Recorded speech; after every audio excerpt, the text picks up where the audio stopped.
Good evening, everyone. I'm calling the Planning Board meeting of Marvin for June 16th, 2026 to order. We do have a quorum.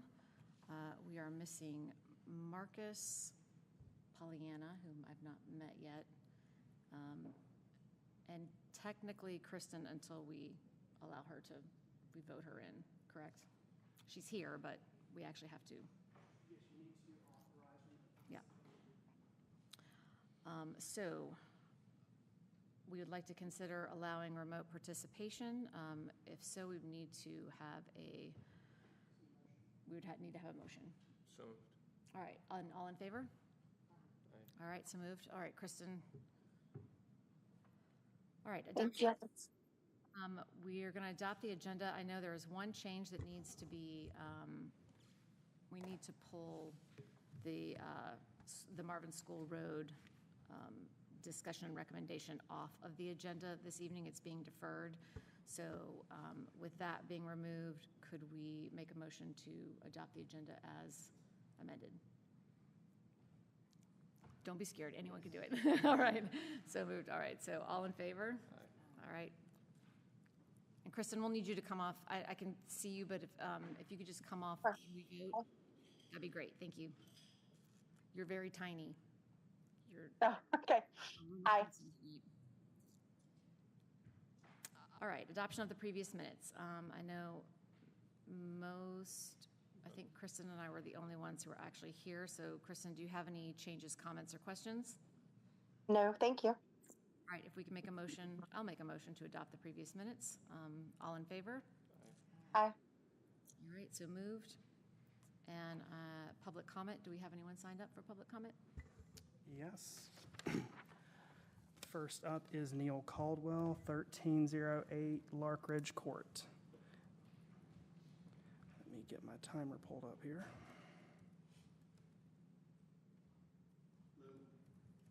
And just hit the button to turn it on. You're good to go. Hi, my name is Neil Caldwell, and I'm the president of the Meadowlark Homeowners Association. A group of residents will be most affected by the proposed development of the Scotlet property by Jones Homes. This is a synopsis of a letter sent to the Village Council on May 29th, and I repeat it tonight for the benefit of any that remain misinformed or uninformed. On behalf of our HOA, I'm requesting you restrain this development to the barest of legal minimums, and further be advised that Meadowlark HOA has not given permission to use our entry road assignment, or easement, known as Meadowlark Lane, or our sewage easement, both of which were reviewed by our attorneys as inviolable. I had a conversation about this with Rob Kreischer of Jones Homes yesterday morning, and I believe we do have an understanding that we will not be giving a permission now or in the future. We will contest any attempt to violate this.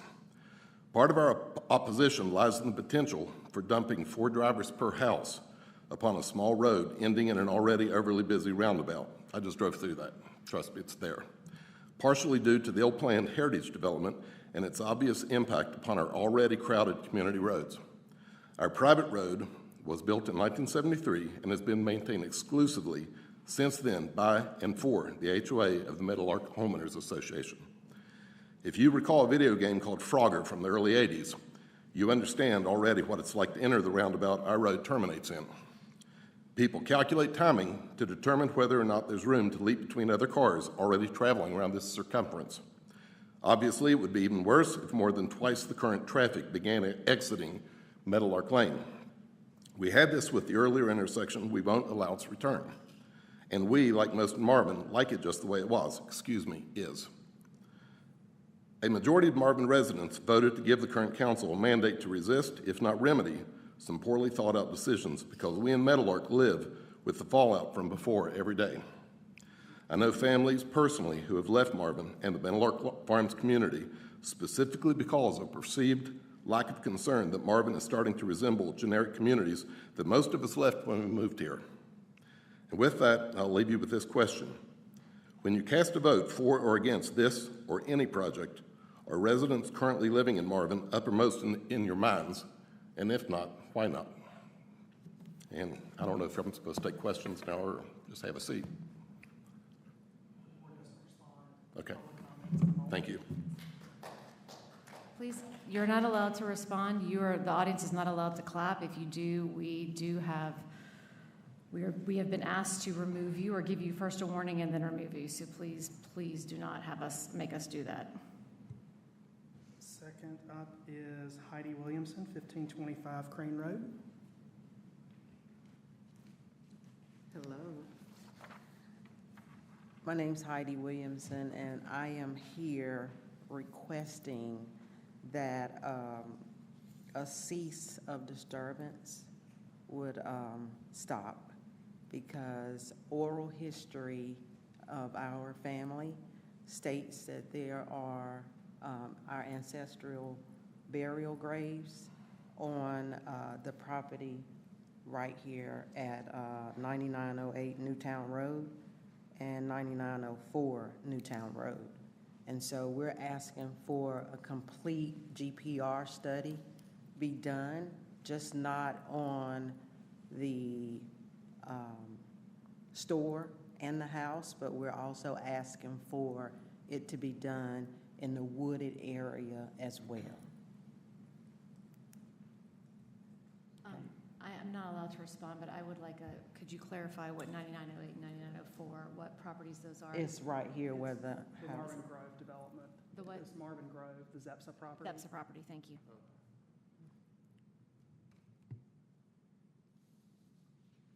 That's it. Thank you. Sorry, we're not allowed to comment. Excuse me? We're not allowed to comment, we can only Okay. well, listen thank and you, take Kelly. in, so. Thank you, Kelly. Next up is Rachel Massey. She's with me, Okay. so if I run out of time, she'll be my backup, sorry. Would Sid Walker like to speak?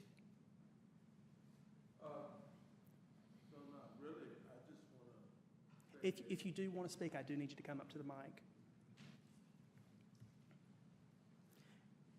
And would you mind stating your address for the record? 1525 Crane Road. I'm from the church. I just want to say that if you would take under consideration what Heidi just, that you take that under deep consideration. And if there's anything, any information that the board can share with us on the development of the property, would you please do that? Please. Thank you.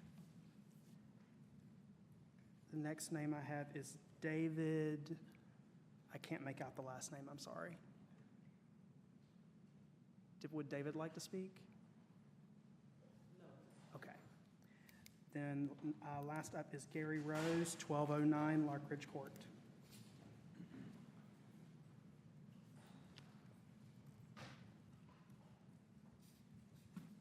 Thank you. My name is Gary Rose. I'm 1209 Larkridge Court. I'm the treasurer of the Meadowlark HOA. A couple comments about the Lett property. At a previous planning board, there was discussion of trees, saving trees, and tree canopy related to this project. Marvin maintains status as Tree City USA. This designation includes having a community tree ordinance and dedicated forestry investment to protect our canopy and ensure a healthy, sustainable ecosystem. A similar conversation was held prior to the development of the Heritage at Marvin project, also done by Jones Homes. I've given you two pictures of that project. One was prior to the project. You can see the green canopy. The second picture, outside of the buffer on the property edge, the property was clear cut and every tree removed. Meadowlark HOA. At the initial public meeting in February, Jones Homes stated their legal team had determined they would need permission from the Meadowlark HOA to access Meadowlark Lane for access. They also stated they would need permission from the Meadowlark HOA to access the sewer which runs under Meadowlark Lane and Larkridge Court. Neither of these permissions have been given. Land use plan. In reviewing the Village of Marvin 2020 land use plan, the summary states, by taking the initiative to plan for focused growth and limited development, we ensure that Marvin will continue to thrive and retain the characteristics that residents hold dear. It further states the proper use of this plan will help the Village of Marvin accomplish the following: respect the village's small-town values, rural heritage, history, and identity. Continue to make Marvin's low-density neighborhoods, desirable places to live and raise a family. Balance growth with the preservation of Marvin's natural environment and rural qualities. In summary, the village has to balance the demands of the developers, in this case, not a local developer, actually an international developer, they're owned by a company in England, whose sole goal is profit and the desires of the residents. In this case, the answer is easy. Based on the potential destruction of the environment, a proposed project that can't be built since it lacks the necessary agreement from the Meadowlark HOA, in misalignment with the village stated goals, it should be turned down. It's real simple. Thank you. Madam Chair, that is all. You may proceed. Great, thank you. Hello.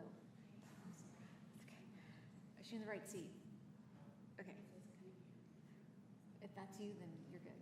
Okay. For the record, Pollyanna has joined us. It was 6:15 when she walked in, just for the record. You are good. All right, we are moving on to unfinished business. So the discussion and recommendation of CZ 2026-1, AKA the LEP property. All right, on the agenda tonight is the consideration for a recommendation for the rezoning petition CZ 26-1. I'm going to turn it over to the applicant to do their presentation, and then we will go over the staff report one more time and then discuss further. So I'm going to turn it over to Lisa. Here's that.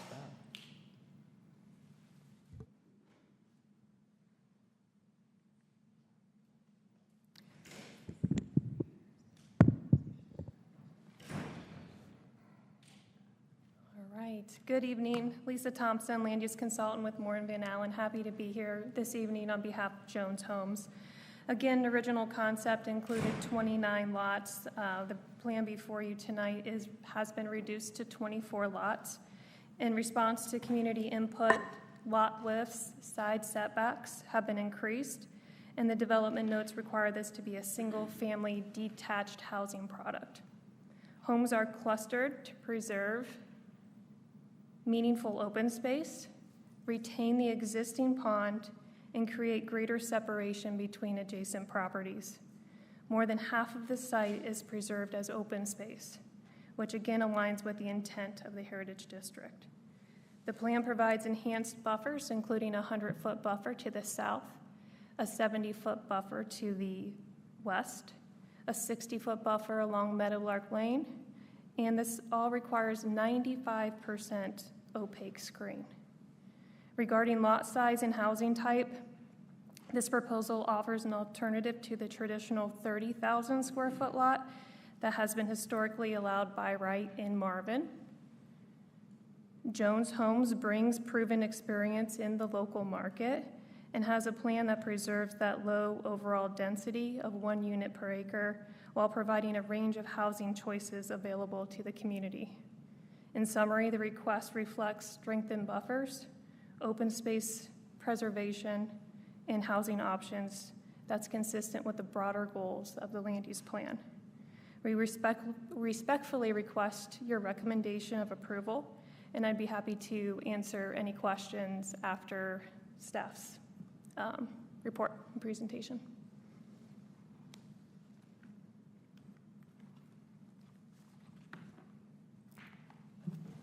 So, actually, Lisa, is there any, do you want me to go through my staff report now? I mean, essentially, I went through it last meeting. I know a majority of you guys weren't here. I'm happy to go through it again real quick, and then talk about land use plan consistency and all that, if you would like. How about yeah, actually go ahead and do that, and then Okay. we can field, they can field questions, or you can field questions from the board. Sounds good. So as Lisa was mentioning, the current proposal has been reduced down now to 24 homes on 24.151 acres. This is yielding a 0.99 units per acre. They are proposing, of now part of this plan, roughly 10.5 acres or 43.8% of conservation and open space, which exceeds the minimum 30% requirement per the MDO for the Heritage District. They are also now proposing installing a walking trail, well, 2 walking trails, so one there by the pond as well as the one from the cul-de-sac to connect into the existing Heritage at Marvin paved portion and the future park that's 2.25 acres that was donated as part of the Heritage at Marvin approval donated to the Village of Marvin.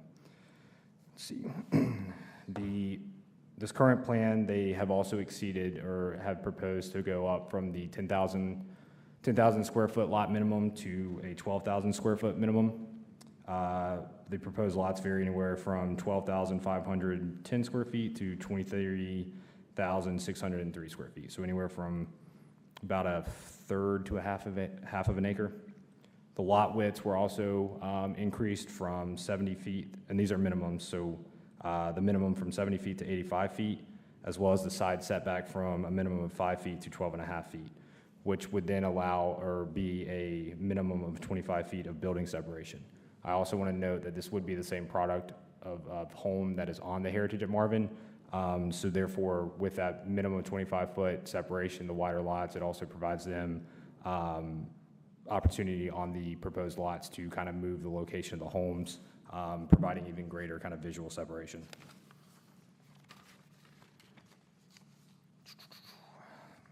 As part of their reduction in the amount of lots, they also were able to get rid of one existing or one of the proposed stormwater ponds. This allows for them to also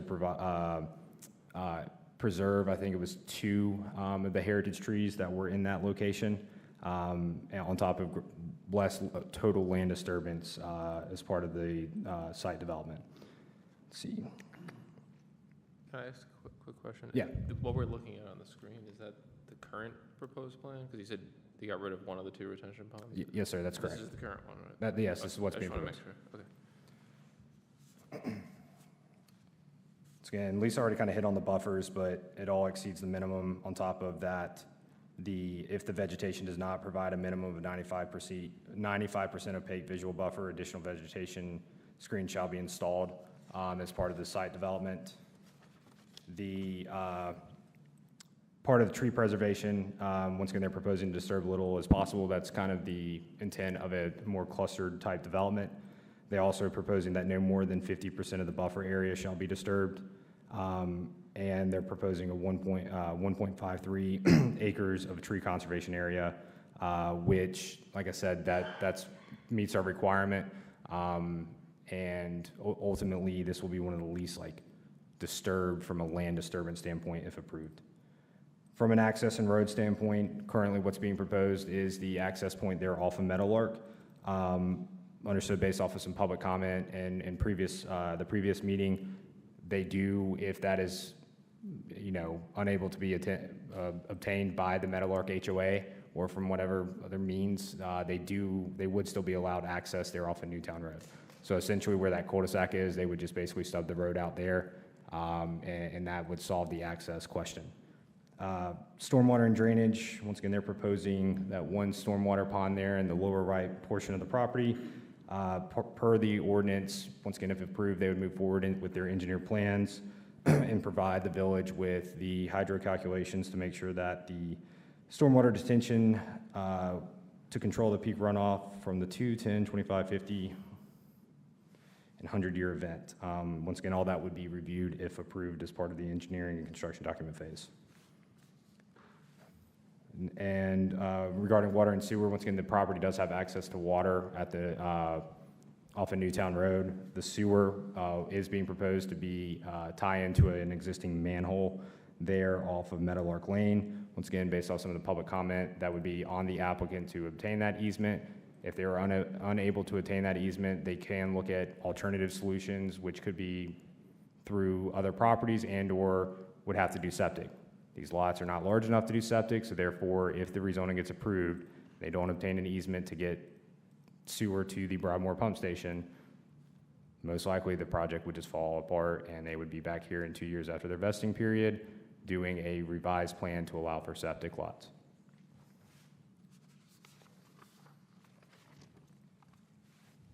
Last two things, so once again, they held their neighborhood meeting back in February. As a requirement as a conditional rezoning process, those neighborhood meeting report and exhibits are included in your packet, and they also have drafted the development agreement that's included in your packet. It has been sent to the village attorney for review. Just note that all conditional rezonings require a development agreement as part of the approval process. Jones Homes has been through this before, so it's a pretty standard template, and currently being reviewed by our attorney on the legal provisions. But essentially, everything that you're voting on has that same, all the conditions, the rezoning plan, all that gets tied into the development agreement that gets recorded at the Register of Deeds. Regarding the land use plan and other adopted plan consistency, actually, I'm going to stop there for a sec, because I would like to talk about, or this is where I want you to ask any questions regarding the current proposal, either to myself or the applicant, and then we'll get into the land use consistency part of our discussion. Great. I'm going to open it up to the floor to the planning board for questions. You can either ask them, if we have questions for the applicant, I'd like to kind of chunk them together so that they're not getting up and down, up and down. Do you have any current questions for Hunter? Just make sure your mics are on when you speak. Kristen, I don't know how well you can hear us, Kristen. Do you have any questions for Hunter currently? No, I do not. Okay, do you have questions for the applicant? I have one. If you were to move the ingress egress off of Newtown, would it go directly into that, would it replace that cul-de-sac closest to Newtown, or would you reconfigure? Pretty much it would align with that cul-de-sac. We'd have to move it a little bit farther to the west to get it as far as from the roundabout as possible, so you can have the right sight distance. It'll most likely be right in, right out. There's no way that DOT would allow a left out. So you would have to go down to the roundabout at Waxhaw Marvin to take the U-turn to go left. So a shift a little bit to the right, plan right or west, but similar to where the cul-de-sac is now, yes. Okay, thank you. Got it. I had it. Hunter, question, sorry. So the current zone is, just for the record, the current zone is what? And then the heritage district that was proposed overlaying it included what? So the current zoning of this property is rural residential. The proposal is to rezone to the heritage district, which is a conditional zoning district. And what was this property's designation in the heritage district? Like, was it pure residential? Was it commercial? Was it? So in the future land use map in the 2020 land use plan just has it as the village center district. So it's consistent with that. The small area plan, which is a specific then land use plan for the heritage district itself, has it identified as mixed use. So it is. Correct. Yeah, The proposed future land use designation, meaning the vision, which, like I said, that's the vision and intent of the district was for this property to be. Residential, mixed use, commercial, it's kind of like the way it flowed. Correct. Yeah. And this was the so mixed use transition. mixed use was intended to have commercial on the front of the property and residential at the back. Okay. So in my opinion, and I'll talk about this further when we get to that land use consistency portion, is that because the mixed use district had a residential component as part of, the intent of that, this is a less intensive use than having commercial as a component. And so therefore, even though it's consistent with the future land use designation on the map, it's still overall consistent with the goals and recommendations of the plan. And I'm going to hit on that here after we finish questions on the actual proposal itself. And then to the proposal, if they stayed in current zoning, what would be the maximum number of houses approximately? Obviously, there's a plus and minus 9 to 11, is it, on the current zoning? Once again, based off of road access and certain elements, it would be, looking at just the raw data, would be approximately 10 to 12 lots, most likely 10 to 11, just based off the raw acreage of the property. Okay.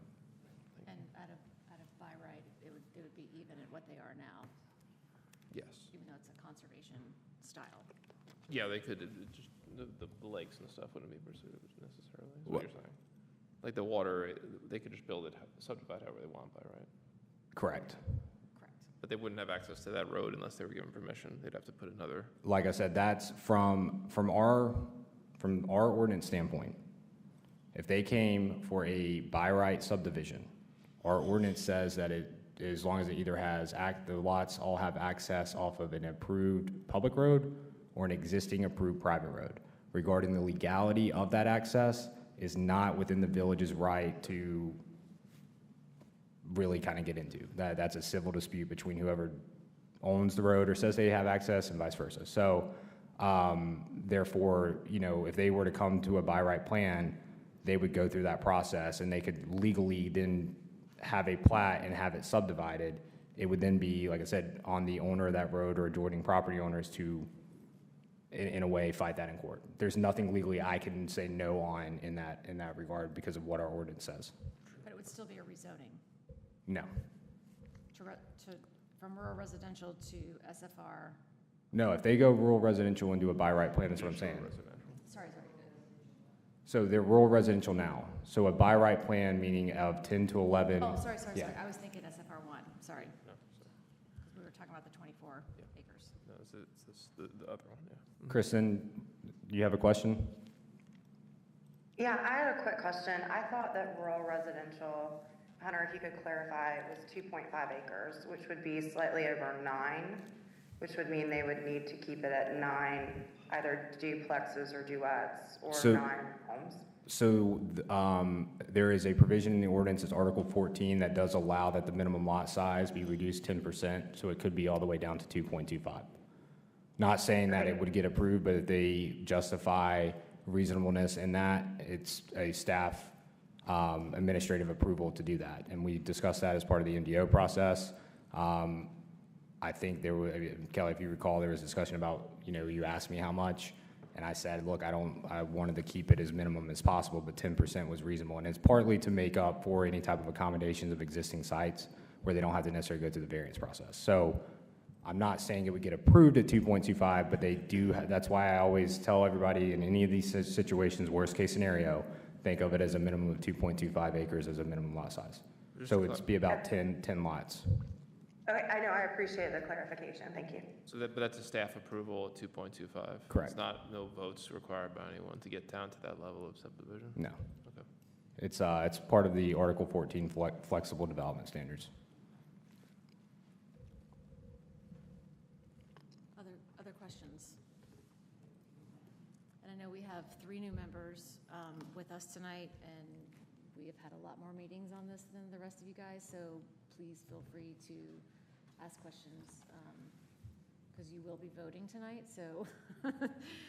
If I can, I would like to also explain, so on the screen right now is a 30,000 square foot proposal. This came out of, discussion with the applicant as well as discussion with council members and kind of what that looks like. And the reason I want to kind of just briefly hit on this and discuss also the by right plan, SFR 1 to whatever is being proposed, is one of the key elements of what they're proposing in their current 24 lot design, that this one right here, is the open space and tree preservation. When you have either the rural residential, if it's the by right plan, or something similar to on the screen now, yes, we can require tree preservation as part of the land development process, meaning that those trees can be protected by the developer where feasible or makes sense. The issue is that after those lots are developed and sold, I have no authority, let me phrase that, I have very little authority on what a property owner decides to do with the trees and so on that lot. We have a little leeway regarding if it's tied to development, if you want to do a pool or, extend your house, but for the most part, if you wanted to then come in and remove a bunch of the trees on your property, you can as a private property owner.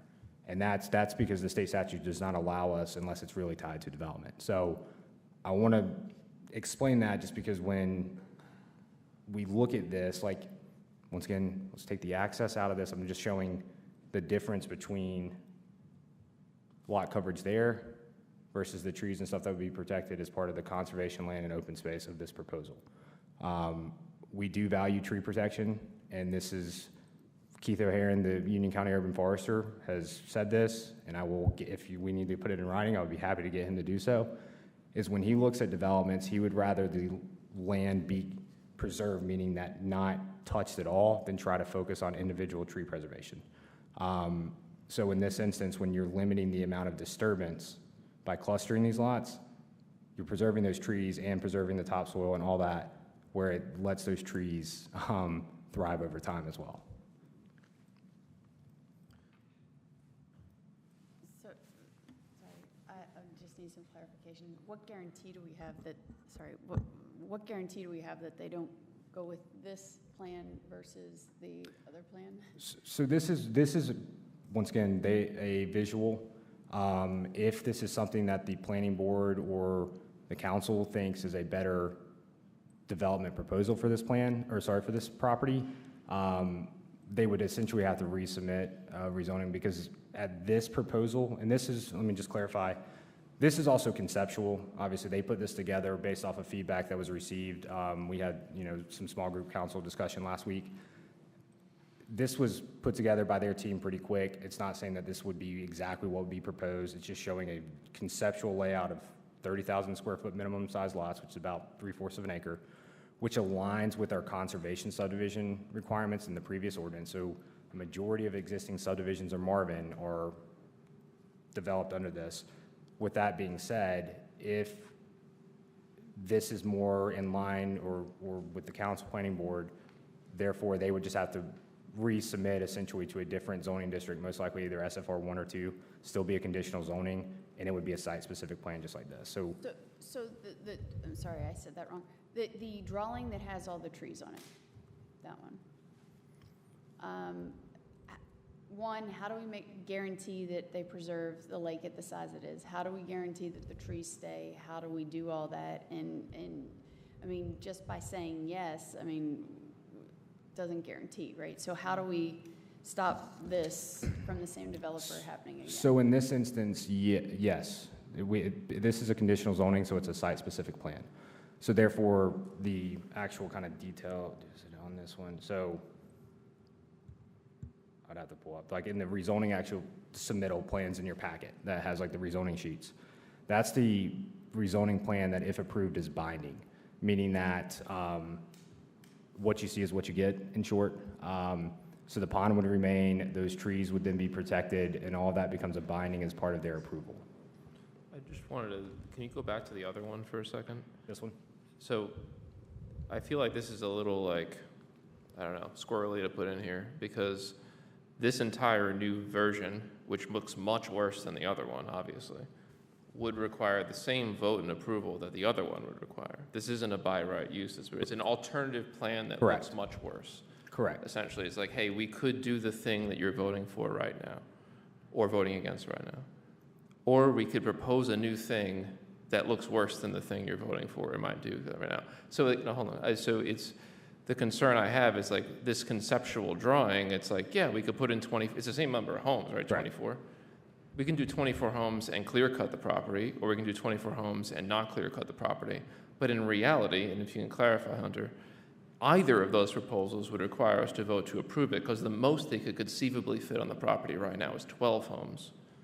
Is that correct? That, based off the current by right zoning, yes. So All right, yes, so you by are, right, if we said no to this and no to this other second 2 cul-de-sac plan, the most they could fit is half the number of homes on this second plan. but you are correct, but it's still showing a visual. So if they go with the by right I know it's plan- showing a visual, it's a map, yeah. I know, understand. but the other thing is, once again, even at the by right plan, the same tree protection and certain elements in the pond are not But it looks a lot protected. different if you had half the number of homes on it. So this is a hypothetical that would have to be submitted, because there's new people on the board, right? Yeah. I want to make sure everyone understands. The alternative to the original being the thing we're voting on is not this. It's some version that's at most 50% of this. So that, Is the alternative. the that reason, they like could I do. said, this was proposed is because the council requested that the number 30,000 square foot lots came up and requested the applicant to have a proposal. No, I like this for understand what you're doing. I just consideration. want to make sure we're on the same page. that, Yeah. Like, it's not a choice between, hey, if you don't approve this one that has the nice lake in the middle, you get this one that has the 2 cul-de-sacs. It's You are- neither is an option. Because we have to vote to approve either of those plans, essentially. The village council votes, So yes. Well, Yes. we would vote to advise the village council, Correct. who would then approve a plan. And if we voted no to one, we could vote no to another, and the village council can make their decision. But the point is, they don't have any right to do this development. No, they do not. No, that's what I want to make sure everyone's on the same page on here. We're not, Chris, we're not proposing this at all. We were. I don't think you are. No, when you Yeah. had said proposing, I just want to clarify that we were asked to prepare this plan by I totally count. understand. I just want, because I there's just want you to know, three we're not- I brand don't- new, I and don't I'm like that only plan 3 at weeks all. old, or three meetings old, and I want to make sure everyone's on the same page. It's not like either I just or. want you to know that I know we're you're, proposing. I know you're not proposing this one. I just want to make sure everyone understands it's not like, hey, if you don't do this, you get that. It's, the other one's a whole nother concept, sort of thing, yeah. Would this, though, be if you were not able to obtain county water and county sewer? That's This- it would, like I said, it would come down to the septic permitting process, meaning that these lots are, most of the time for septic, you need a minimum of 3/4 of an acre to an acre for your septic lines, repair areas, all that stuff. Like I said, this is conceptual, it's not taking any of that in. Potentially, they would have to go less lots to make sure that all those lots in areas perk for the septic to work for all lots, but I mean, that's still something that would be then figured out if approved. And In that an would be- alternative world, if this is what was being proposed, yes, like that would, it would be something after the rezoning. So I remember reading in your, sorry, there's so many attachments in this that I'm not sure where it went. But if could you go back to the proposed plan, current plan? If the road access moved to Newtown Road, it would be a minor update to the plan. Yeah. But if sewer were not accessible, it would be a completely new rezoning application. Yeah, so to explain that, so the rezonings for vested zoning rights, meaning the applicant would have a right to develop the property as what was approved. And moving the road access, as long as it's not increasing density or any of that stuff, that's all minor and would be done administratively after. From the sewer portion of it, if these lots, once again, are not large enough to have septic, I mean, that's clear. If they were unable to obtain an easement, either through Meadowlark or any other means, to have gravity flow where it needs to flow downhill to Broadmoor, then they would be stuck because they wouldn't have sewer approval. Once their vested rights period ended, they can do one of two things. Essentially, they can come back and sooner and amend their rezoning. It's the same process. They would go through this whole process again with a different plan. Or the vested rights period would end, the rezoning would revert back to rural residential, and either them or a future applicant can propose something at that time. So just to clarify, if this particular one is approved at 24 lots with all the extra greenery and lake and stuff, right? And I just want to make sure it's a clear answer. And they don't get the ability to hook into sewer. And in order to make it work, they would have to do something more similar to the other one at the same number of lots. Say that again? So the other plan, theoretically, you could You're fit talking about septic this into. Yeah. It's not, I know it's not a plan, it's hypothetical, right? I understand. But like hypothetically, so my house is on septic, you could theoretically fit septic systems into this size lot, depending. We don't know how it perks, everything like yeah. that, right, of course. But let's say you did. If they don't get to tie in on let's say we approve the one that's actually the application, the real one, and they don't get to tie into sewer, just black and white, if they don't get sewer tie-in, could they readjust to something that looks a lot more like the other one without another vote by someone else? No, because at that point, it would be a major modification, so they would have to come through the amendment Who process. would determine it's a major modification, out of curiosity?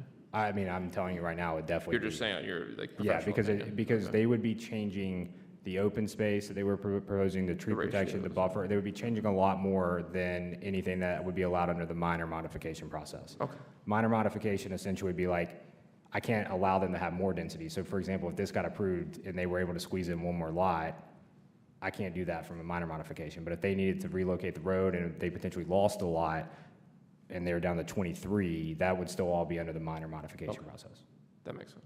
Thank you. Other questions?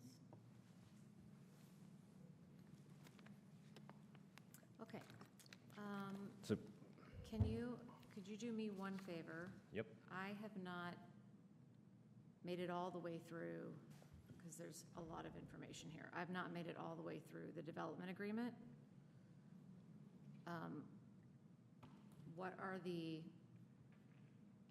highlights and concerns, or? I'm currently the attorney's reviewing that. Like I said, that's our standard document, standard template. Essentially, there's only like Not two. legalese. Yeah, there's really only two or three sections in that would change, meaning that there's a section regarding specific, like kind of where you insert the specific conditions. Because like I said, they would basically, the language basically referenced the rezoning plan. And so in the rezoning plan, they have their development standards on the second sheet. So those all get tied into the development agreement. I'm not an attorney, but it's binding at that point. Any other conditions, which we'll get to here in a sec, get a part of the rezoning, but also get tied specifically into the development agreement. And the only other then thing is like the vested rights period and portion. I haven't looked at it. What is the proposal in the development agreement for vested rights? Is it standard 2 years? I think it was 5. 5, okay. So they are proposing 5 years of a vested period. To explain the vesting real quick, what that means is essentially they would have, based off the development agreement proposal, 5 years to obtain sewer or figure out the sewer, road access, all that stuff, which 5 is higher than the state statute minimum requirement of 2 years. Does that make sense? And why is that? So that's what they're proposing. It is what was, Asking for? it is what was approved for the Heritage at Marvin. And essentially, it's not 5 years to do a total build-out. Once they get, once again, all hypothetical, this gets approved, they get their sewer, they get the road access all figured out, get the construction documents and all that approved by the village, all other applicable permits, begin land development, and let's say that's in 2 years. Once they get the final plat recorded, it's vested. But they can't get the final plat recorded unless all those other things kind of line up there. And, okay, so the standard is 2, and they're asking for 5. Correct. So just a longer development time frame, essentially? Vesting to If we were to obtain, simplify that, to basically get the final plat recorded or approved and recorded. more time to get that done? Yeah. Okay. Which Heritage at Marvin only took maybe 2 years to get all that. And I mean, I think it was literally just because of the original pump station approval and then working with Meadowlark at that time to get the sewer to gravity feed. But ultimately, like, once a rezoning is approved, depending on the applicant and depending on their financial, is how quick really the engineered plans and all that stuff gets turned over. I would say with working with Jones Homes on previous submittals, it's typically 6 to 9 months before they, sometimes even sooner, where, other developments has been a year, year and a half. So it just kind of depends on the applicant and their team. Everybody follow that? No dumb questions here right now.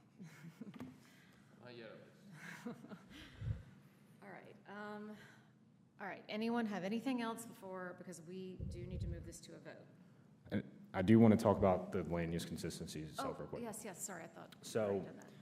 Part of your vote, as required by the state statute and or Article 5 of the MDO, is that you guys make a recommendation on the rezoning, but you also recommend a land use consistency and reasonable statement. In the staff memo, I don't have it numbered, but towards the end is the proposed staff one. I can read through it, but ultimately, from a staff level, staff is recommending approval of the rezoning. Staff believes that it is consistent and reasonable with the goals and recommendations of the land use plan. That is outlined in the memo, essentially that It's consistent with the 2020 Land Use Plan, the Heritage District Small Area Plan, and the Parks and Greenway Master Plan, and any other applicable adopted plans when considered as a whole and subject to the conditions included in the rezoning plan.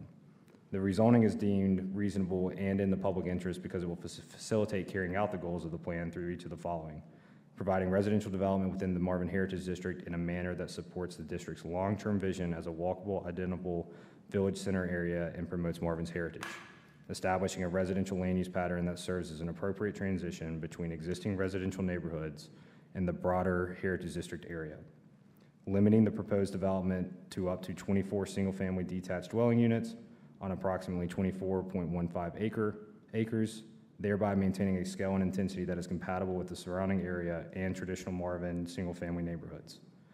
It promotes low-impact rural neighborhoods with special standards for infrastructure, design, and rural aesthetics, long-term preservation and maintenance of sensitive land, open space buffers, trees, and viewshed buffers, incorporating architectural commitments intended to reflect Marvin's historic and rural character, including front porches, columns, dormer windows, and high-quality building materials, providing an internal streets, planting strips, sidewalks, and pedestrian connection along Newtown Road, or an acceptable fee in lieu where determined appropriate by the village, thereby advancing adopted goals for pedestrian connectivity, greenway implementation, and safer non-vehicular movement within the Heritage District.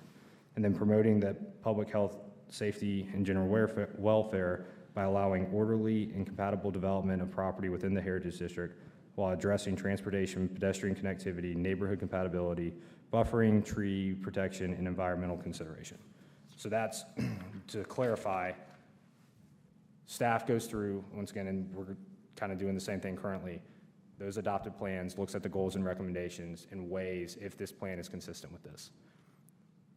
And it is in our opinion that it is, because it's meeting the intent of those, of keeping the density under 1 house per acre. So again, density is different than lot size. The density is under 1 house per acre. Not every single Marvin subdivision has an acre lot. There's about 80% of them that I promise you are under an acre. Yes, we have older subdivisions that are larger. We have other tracts that are larger, but ultimately the intent is to make sure that we develop at a traditional low-density type development, which is under an acre of units per acre. I also want to note that, as I was talking about earlier, the future land use map. So it is inconsistent with that map designation. And as I already kind of mentioned, that since the residential-only development is less intensive than having a commercial component, therefore, staff believes that the rezoning is reasonable and in the public interest because it still promotes these goals and recommendations of these adopted plans. However, if the planning board and/or council find it to be inconsistent with those plans, and in my opinion, if you guys are going to think it's inconsistent and so does council, I don't see why we would approve it. But if they do, if we find it inconsistent and the council still approves it, per state statute 160D-605, this allows an approval of any inconsistent zoning map amendment with the effect of also amending the future land use map and no other separate plan amendment application required. In short, what that means is, hey, we're noting that it's inconsistent, we're still approving it, and so we simultaneously approve the rezoning and update the future land use map, so then it becomes consistent. That's what the state statute says. Pause on that, just sorry. So you're saying that if for some reason you had said it was inconsistent and we voted in favor of it anyway, it implicitly updates the map, but we meaning us in the village board? That's correct. Okay, which is unrelated because you're saying it's consistent. That's correct, and it that's doesn't even apply. But I just want to make sure I'm understanding it. Okay, thank you. And as I'm looking at the actual vote, do I have to read this entire thing out? Since Hunter just read it, I think you can just refer to it. Refer to it? Yeah. How do I refer to it? So just read the motion and you can just say. I think I said as presented in the motion, didn't I? I'm sorry? I think I already put in the motion as presented. I just pasted the whole statement in. Okay. So you can just say pasted. with the land use or with. But before you, can we just? No, we still got more things to do for that. All right, I just want to make sure everyone's I on the just same was page. asking. Yeah. Okay, cool. Because all of a sudden, my screen got very long, and I was, You can just read the motion and then just say, and to recommend the following land use consistency and reasonableness statement. You don't have to read the statement again, because Okay. Hunter just read it. And I would probably need to go get you a cup of water if you did. yeah, It's very okay. Hey, just want to make sure we're justifying. Have more questions? So my core question, but if we're going, are we going to a vote in the next couple of minutes? We will go to a vote unless anyone else, I have one thing to say before the vote, but, I just want to clarify, so the vote will be, again, because we have a lot of new people here, and not all of them have been on boards before. A vote in favor is to say we approve the plan, which puts 24, and as presented, not the second one, the first one Correct. specifically with the lake. And if a vote of no means it stays rural residential, which is a 10 to 12 situation, and which could be applied for again in the future for other things in the future. Yeah, so it's our recommendation that you make the motion in the affirmative, meaning that the board is making the motion to recommend approval of the rezoning plan. And if you don't want to recommend it, you just vote no. So someone makes an affirmative motion. Correct. And then So everyone votes that'll yes be- or no based upon the motion to Yep. approve, so everyone's clear what they're saying. so, and that Okay. usually is me, so I will, the way that, and I was gonna cover this, but the way that it works is you'll hear me say to recommend approval of, so it gets very confusing for people, because they're like, think that we're all recommending everything, but that's just the phrasing of the statement, so, you do need to listen to the phrasing of the statement, so you just yay or nay, like exactly what Chris said, so, you look like you're about to say something. I do. I want to say one last thing before you actually make the motion. And it's on the conditions. Once again, part of conditional zoning, you can recommend conditions of the proposal that have to be mutually agreed upon between the applicant and the village. At this time, once again, because they have their development standards, which kind of outline the specifics of the minimum lot size, the setbacks. So staff is recommending basically all terms and conditions outlined in the development standards of the rezoning plan as a condition, just to kind of cover that.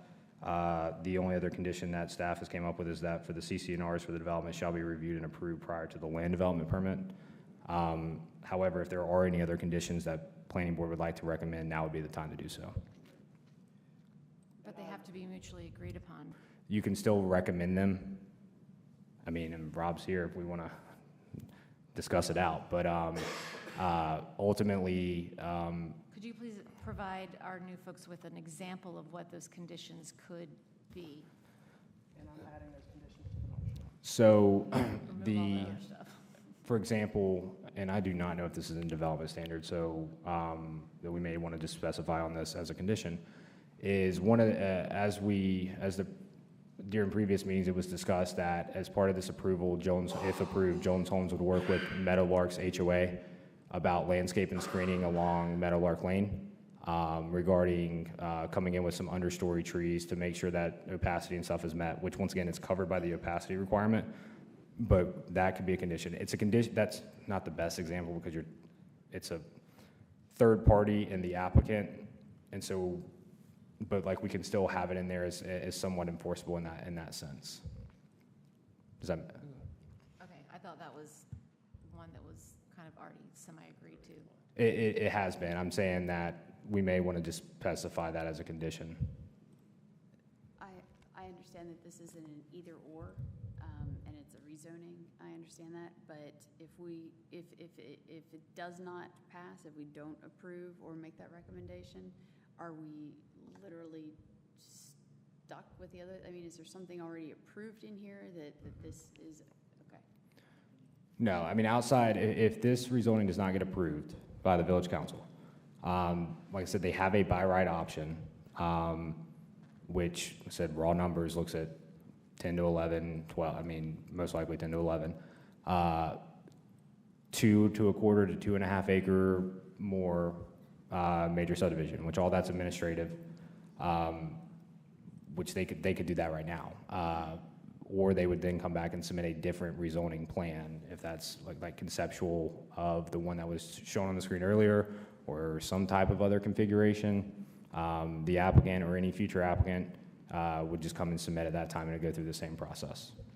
So what you're voting on is what's on the screen, And if approved, well, when I say in theory, I mean like conceptually and all that stuff is what you're getting. Like they can't change it change the lot, get rid of the pond, get rid of reduce the buffers, any of that stuff without going back through this process.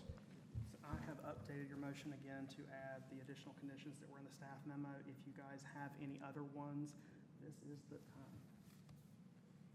Hunter, I have a question just in general here, to throw in a little bit of monkey wrench in this conversation.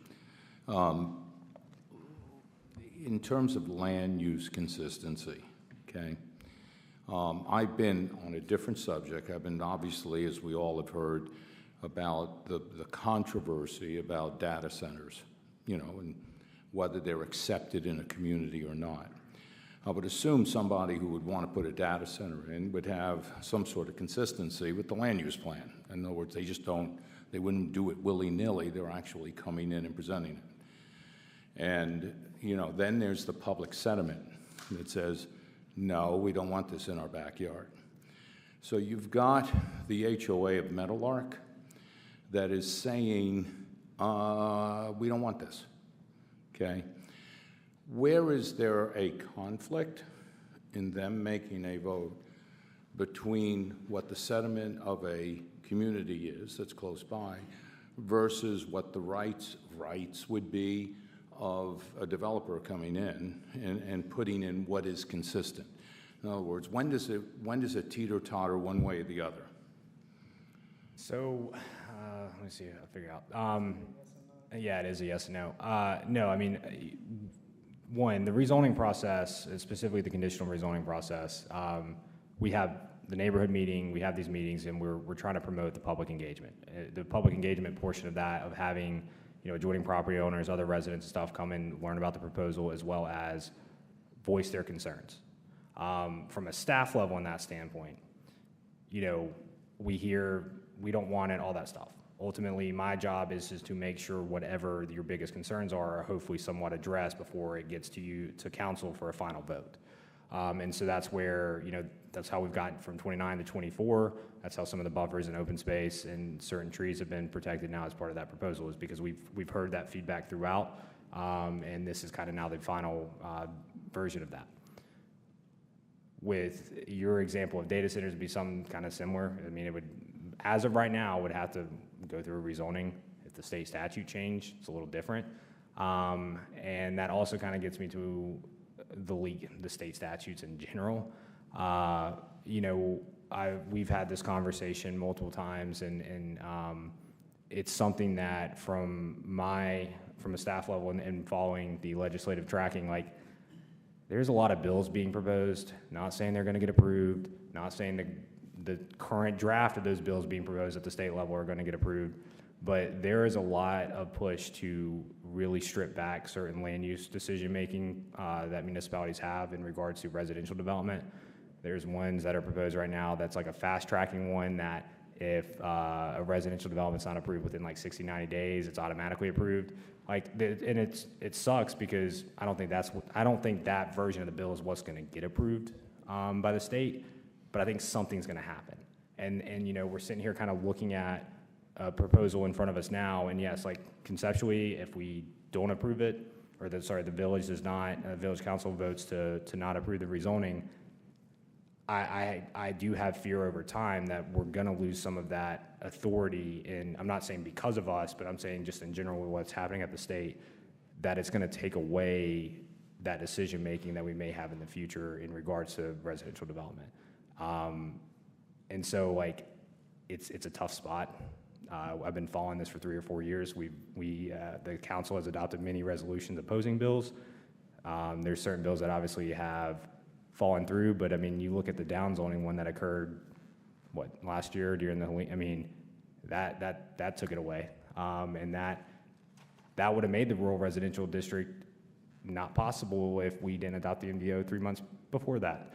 So, there's certain elements that you're seeing that trend happen, and it sucks. I mean, I'll just be straightforward with you. It sucks. I don't want it to happen. I like these processes so we can have good discussion on making sure that what's being proposed or what ends up happening is the best fit for the village. But I do fear that something's going to happen that's going to take somewhat of that power away from us. But just to be clear, none of that's like, it's all hypotheticals that might happen in the future, right? Like, there's Correct. no Like I like said- ability for someone to put a data center in here if we don't approve this plan, right? Correct. Okay. I'm not Just make saying, sure like I everyone's said, on the same page with just for the record, I'm not saying that it has been approved, meaning a data center can go here. I'm not saying that it will. My professional opinion is that something at some point, this year, next year, 10 years, I don't know. Could be a skyscraper. Yeah. Doesn't matter. I mean, like I said, there's currently a bill proposed that basically takes away all minimum lot sizes. Makes no sense, but hey, they need housing. So, in my personal opinion on what I think is going to happen, there's going to be something that's going to probably get approved at the state level that takes away somewhat to where the lowest density can be like 1 acre lots, meaning like completely gets rid of the rural residential, or somewhat of a triplex, quadplex being allowed in every single residential district. So that's just my opinion. I'm not saying that's what's going to happen. I'm not asking for that to happen. That's the trend I'm kind of seeing in these different versions of these bills.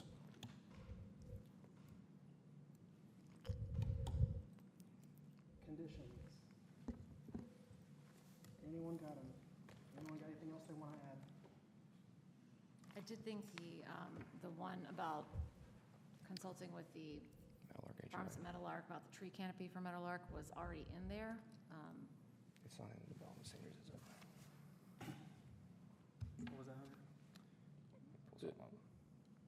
Well, you're thinking, is there a ability to put a condition about they must agree with the Meadowlark community about that road access? Or is that too far, is that a bridge too far on conditions? Like, because you said like they could modify and get around it, but like if we said you must do it, not that I'm saying I would So when be in favor of because it. it's dealing with the third party with the Meadowlark HOA, Yes.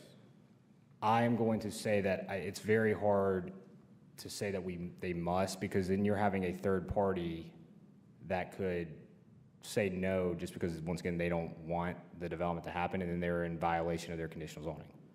Right. So when it comes specifically to anything regarding that, what I recommend is saying that the applicant, basically the condition will read something like, the applicant will try, I don't know. Good faith effort. Good faith effort type thing, work with the neighboring subdivisions HOA regarding landscape and screening along Meadowlark Lane. But you wouldn't say it's something we could require that they must be on the same page with them? You can propose it, but at the same time, like, Right. I think the village attorney would even say, because this has came up before in previous rezonings for other developments, and it's like, we agree it should be promoted and have those discussions, but ultimately then you're having a third party that's out of our control and can completely like say no, basically. That's, I assume that, but I just wanted to double check. I think we can agree to like a species list to make sure there's native species. We can agree to, the percentage of opaqueness, to have the understory with the overstory. We can even agree to have an additional row of evergreen,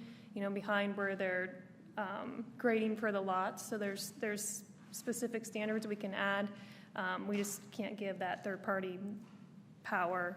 Maybe if the urban forester joined us and had ultimate say, I think that's a good professional opinion between us, where we'd be willing to do something like that.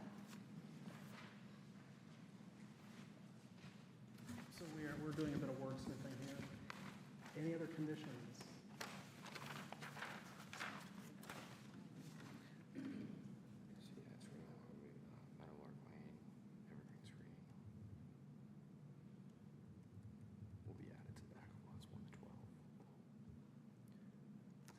Hold on.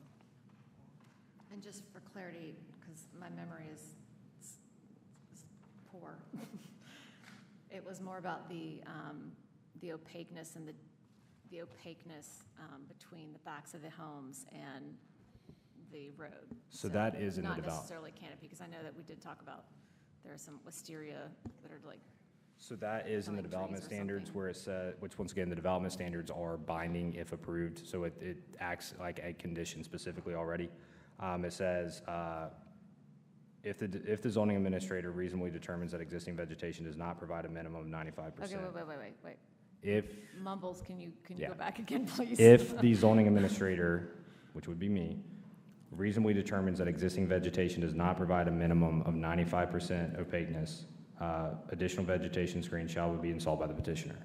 What I'm having him draft and recommend is that, which we discussed this last week, and correct me if you disagree or don't agree, is that, so we put that the applicant will show good faith to work with the Meadowlark HOA to add evergreen screening along Newtown Road and Meadowlark Lane. And maybe you say, make this next one, so that's one condition. And then, because this is a little bit more in our control, is that the applicant will add evergreen screening with species to be selected or approved by the Union County Urban Forester.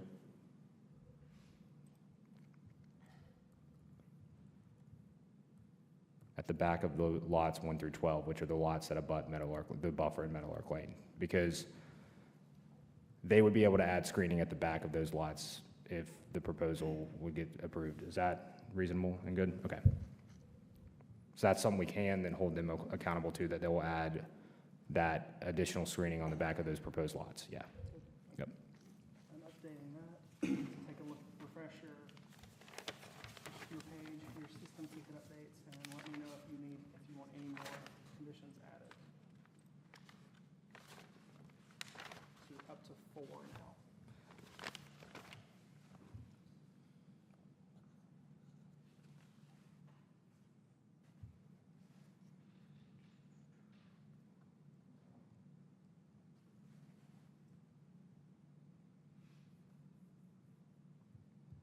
Hunter, the sewer is implicit. It doesn't have to be a condition, correct? No, because once again, if this proposal gets approved, they would then move forward with their engineered plans and working on getting those applicable agency approvals, which would be sewer, which would require an easement to tie into that that manhole or another location. So that would all then be governed through that process and would be a part of their water and sewer extension approval by the county. Yeah, my biggest concern is it seems a little bit futile if the HOA board has already stated they won't give a sewer easement. Is there a possible other community or other manhole for them to tie into, or a line for them to tie into?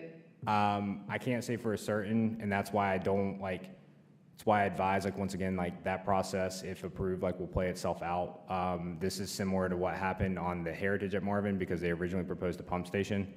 The pump station got denied by the county, and they were able to work with Meadowlark at that time to get easements to install gravity sewer all through Meadowlark and provide taps to those residents and tie into the Broadmoor subdivision. So what I'm trying to say is that there most likely may be other alternatives other than the Meadowlark manhole that's there. It's 20 feet from the property line.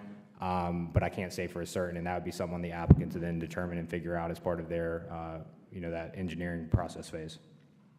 Does that mean? Yeah, my understanding is that was quite chaotic and hard on the Meadowlark community ultimately, which perhaps is why they could potentially be why they're not interested in giving another easement. The other thing is, to speak to Bob's point about residents' concern, I like the tree preservation in the first plan, but those lots are very, very small. And even the people that live in the Marvin Heritage neighborhood have shared concern coming out to the community meeting, specifically to oppose this because they felt that they were sold something that they didn't fully comprehend with the lot size and compared to Marvin's brand.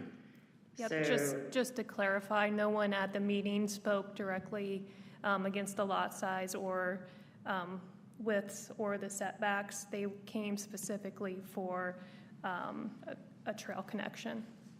actually, SUMA did specifically speak to the lot sizes on behalf of several people there. It was not only about the trail. Who did? His name is SUMA, and he did talk specifically about the light sizes. An additional conversation with them, they've shared that concern as well. So there were several comments made about that. They did come about the trail, that's correct, but they did also come to talk about the lot sizes. Kristen, Kristen, can I ask a clarifying question? Are you saying, Sure. so I understand about the, bless you, clarifying that someone spoke at this meeting, but did they also come to you or other council members or Yes. planning board members outside of this meeting? Yes, they spoke to me specifically outside of a council meeting as well as outside after the community meeting, but they did also mention in the meeting that they were there to oppose it overall. And then they also talked to me outside of that meeting in the parking lot. So residents want the larger lots. They feel like that is Marvin's brand. And so I just feel like there's a fine line between listening to residents and what they want, listening to the HOA, and making a good decision for the community based on the land use plan. Whereas, we understand that a lot of the current voters are not happy with the Heritage District or moving in that direction. And I think all of that needs to be taken into account. Todd Johnson specifically has stated that he is not in favor of SB 1047, which is the bill that Hunter discussed, and is working on opposing that. I don't know what David Willis's thoughts are on that, so I can't speak to that. But I just want to provide some of that clarity, and so that we look at, understanding that by right is 12 homes. I believe they can do duplexes, which would be exactly what they have today, but at least it's on 2.5 acres per, as a thought. So for the new members, I think some of those pieces may be important. And Kelly, if I may, and Kristen, no, I completely agree. And like I said, that's where, from a staff level, like we hear all different concerns and wishes for a development, right? The biggest three that we heard were, I'm gonna say biggest four, was lot size. There was concerns over the existing heritage of Marvin and the setbacks regarding some visual building separation. We heard buffers and tree protection, and then we heard keeping the pond. There's no way that you can probably do all four here outside of, not even in a by right plan, because then they would have a right to fill in the pond. It's not a jurisdictional pond. Sure. And so that's where through this process, we heard all of that, and this was the feedback that was then received during those during the neighborhood meeting, from previous planning board discussion, as well as feedback from staff and council on, that desire, and that's how we got here. I'm not saying, like I said, it's perfect or whatever, but we did take as, the goal of the village is to hear what that has to be said and then try to then make that recommendation to the applicant to revise it to be in that vision. And that's why, once again, staff is recommending that approval and finding that consistency, because it is at least hitting on three of those four things. On top of, like I said, they have increased the lot size. I know it's not much, but I'm still saying, like, they have then taken that initial stride too to still try to address that concern as much as possible. Just one clarification, so just for everyone, when there's a staff approval, it means that in the staff's opinion that it doesn't infringe upon anything significant. It's not the same thing as saying the staff thinks the community should have this, or the staff thinks this is a good thing. If the staff is saying mechanically this fits an intent that it thinks it sees in statutes, essentially, correct? Correct. So yeah, like I said, staff, just as planning board's making their recommendation, reviews it based off of compliance with the requirements in the ordinance, as well as the consistency with those adopted plans. So based off of that, that's why we are recommending that approval. Like I said, I'm not saying that it's perfect. It's not a or best. moral or goal judgment. It's like a mechanical. It's not qualitative. Yeah, exactly. Yeah. It's not qualitative. It's quantitative. Thank you. Yeah. I just And want to make. it is based off the 2021 land use plan, because the current one hasn't. while we are working on the We new one. haven't finished it, It's not yeah. finished yet, so. Exactly. Okay. All right, does anyone else have any questions or thoughts before we? So the lot sizes for this one would be similar to what we have at Heritage? They would be 2,000 square feet more, minimum. But the lot ranges is a wider range than what's at the Heritage, meaning that the minimum lot was what, 12,510? And the maximum was 23,6 something, that's about half an acre. So an acre is 43,560 or 650, I'm dyslexic in that standpoint, square feet. So that's what 23 is, roughly a half acre size lot.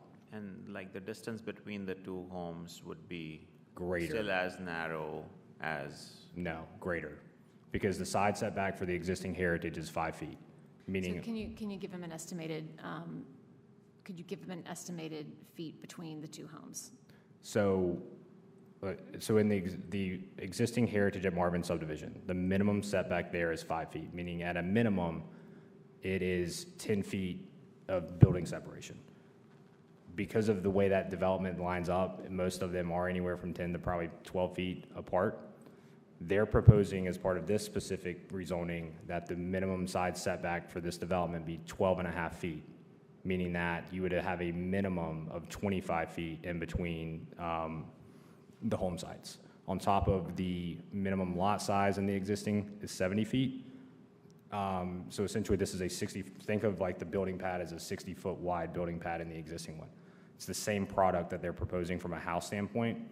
On an 85-foot wide lot, they can kind of move that here or there. They still have to meet that minimum side setback and building separation, but then because the lots are wider, you'll have more separation in certain, like it would allow for basically maybe one lot to have 25 foot of separation, but then they're maximizing it on the other side. So then you have more of a side setback on the other side of that. Does that make sense? it does. My concern was with Heritage at Marvin, I see it's like too tightly packed. I just want to make sure it's not. And planned yeah, that way. and that's exactly what was heard during the neighborhood meeting and previous discussion, and that's how we got from 5 to 12 and a half. And like I said, that would be specific to this plan, or to this proposal, as well as that, the minimum lot width was that. So like the visual separation is what they are basically proposing to address as part of this proposal. The other thing I do want to mention, and I know I took down the site plan, one of the biggest things I think from the Heritage of Marvin, once again from a visual standpoint, is that you have lots that back up to one another, and so it's easily define. You can really easily define where your property ends and stops for the most, or starts and stops. With this proposal, there's only 3 lots that kind of abut one another. The rest of them abut common open space or the buffers. So visually, once again, even though the lot sizes are 12,000 to 23,000. Visually, it won't look like that, especially with the building separation. I mean, that was, once again, ways that we were trying to hear what the residents were saying and some of the feedback received, and the applicant then made these revisions to try to address that as what they seem best fit. Can I ask a question? So we've been talking a lot about Heritage at Marvin, which is obviously the smaller lot size and setback community, which we can all visualize, but just for visualization purposes, if I compared this one to, say, Firethorn, what would the setbacks and minimum lot size be in Firethorn, if you know off the top of your head? Firethorn's approximately? minimum lot size, so I mean, all that was under the old ordinance, but I know their setbacks are either 15 or 20 on the side. On each side? Yes, so visually think of Weddington Chase in this scenario. Okay. Weddington Chase's minimum lot size is 10,000 square feet. That's minimum. Now, I think the smallest lot in Weddington Chase as a whole is like 14,000. But their side setbacks are 5 feet. Their front, I think, is 30, and I think it's 30 on the rear. But when you drive through Weddington Chase, you still see your building separation. And once again, those are, side load products. Once again, that provides flexibility.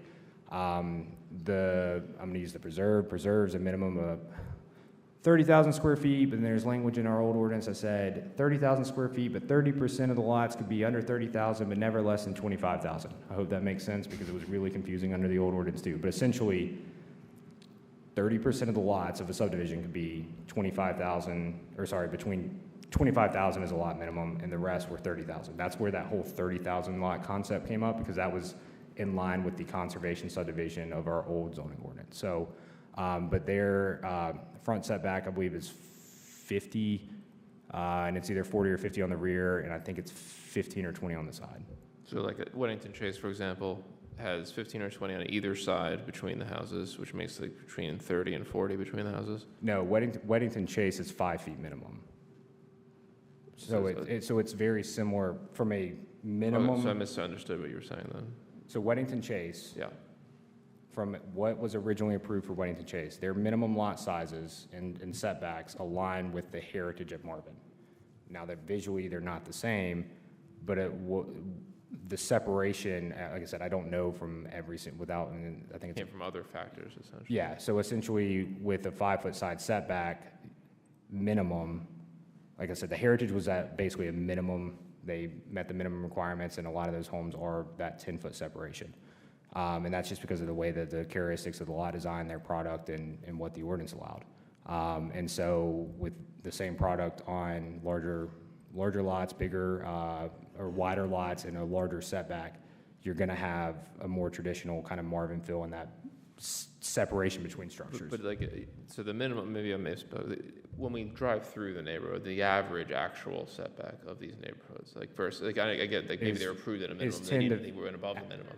It's 10 to 15 feet on side setbacks, On minimum, average, on those average, properties, yeah. on each side of the property or between the houses? It's on each side, so therefore it'd be anywhere from 20 to 30 feet. Correct. And this one's minimum is, Would be 25 in between. so it's close to that in terms of visual. No, that's what okay, thank you. I'm just trying to get a visual for what you're talking about. Austin, I have another question regarding protocol. I'm looking at the last thing that's in our packet that shows the proposed plan evolution. I'm sorry. I'm looking at the last item in the packet showing the proposed, the proposed plan evolution. In other words, it shows a picture of the initial submittal, okay? And then changes after the community meeting. It's the last thing in the packet. It's in the PowerPoint, is what you're saying? Yeah. Okay. And it shows changes after the community meeting. And then it shows, thank you. And then it shows changes after the planning board. Now, just asking about protocol, okay? The planning board suggested, they came out with this, okay? The developer came up with this. However, we've had turnover this is an important vote. We've had a lot of turnover here in this planning board. There's 3 people who are seeing this for the first time. What I'm saying is that the fact that this was changed with planning board recommendations, in other words, planning board said this is what we'd like, they came through and said, okay, here you go. But there's a lot of people that are seeing this for the first time, in here. Does that make any?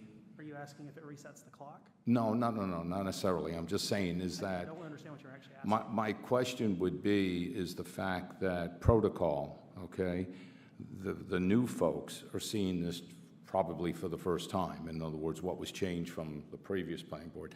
Does that have anything to do with anything? In other words, is it? The fact that there are new members does not change anything about the proposal. It still has to be voted on today. Gotcha. That's what I was asking. Hunter, I just want to clarify something about Weddington Chase. Are all or most of those homes side-load garages? I can't say for certain off the top of my head. I mean, it's a different type product that was built at a different time. But yes, I mean, I know there are side-load garages in that subdivision. And the heritage is front-load, correct? All front load, and then certain elevations do have like a side load, 3rd or even 4th garage, I think. 3. Okay. I'm just saying that visually sort of also changes the setback, or the side. Thank you. All right, anything else? If you guys are ready to make a recommendation or vote on a recommendation, the motion is updated in your system to include those 4 conditions. I would just ask when you read the motion, you read the conditions aloud. You don't have to read the very long land use consistency and reasonableness statement again, as long as you do agree with it when you make the motion. Great, thank you. But before we do that, I apologize to the board and to those in the room, but because I have a duty to vote under the North Carolina General Statutes, I have to read the statement out. So I have a duty to vote under the NC General Statutes, and all of us do, by the way. You must vote statutes unless I have a direct financial interest, which I have none. Due to the irresponsible and accurate statements made by and perpetuated by certain members of this community about myself, my organization, Morin Van Allen and Jones Homes. Yeah, by the way, you didn't know that. I feel the need to state my connections to this project for the record to put any questions to rest about my ability to recuse myself. So I am a resident of the farms at Meadowlark. My nonprofit board chair does work for Morin Van Allen. Morin Van Allen is not a financial donor of Promising Pages. Is there anything else that I need to disclose? And are any of those reasons that I should recuse myself by law? They are not. Okay. So now, I'd actually like to add one also, because relatedly, Jones Homes built the home I live in. Is that a reason to recuse myself? They do what? They built the home I live in. It is not. Okay, just making sure. Similarly, for the record. Rather you guys check than. Disclosure is healthy. Yeah. Even if it's not necessary, it's good. okay, so now I will read out the motion in an affirmative way. Lauren, I'm gonna start with you, and then we're gonna move to Tamara. Is it Tamara? Tamara, sorry, I gotta write it down phonetically.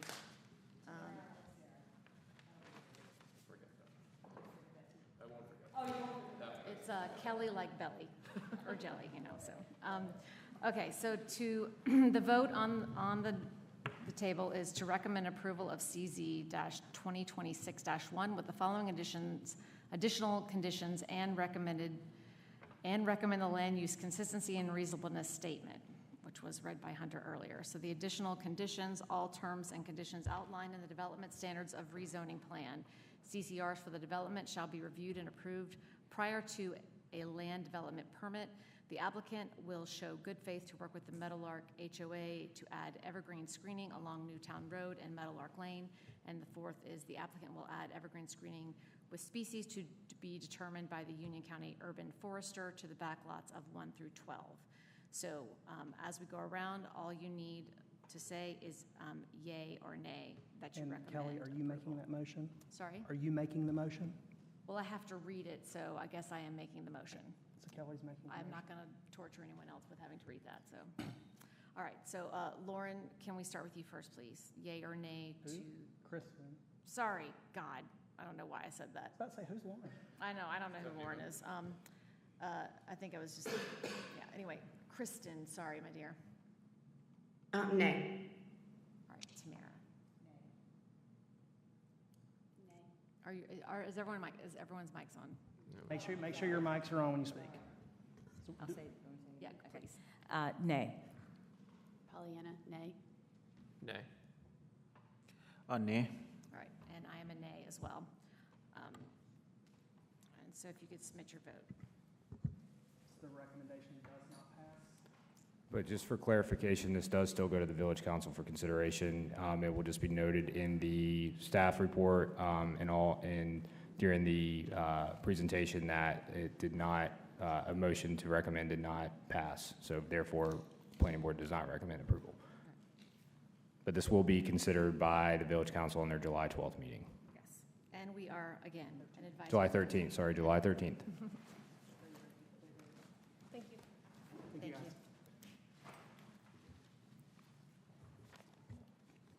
All right, sorry, I just need to get back to our agenda. So you removed.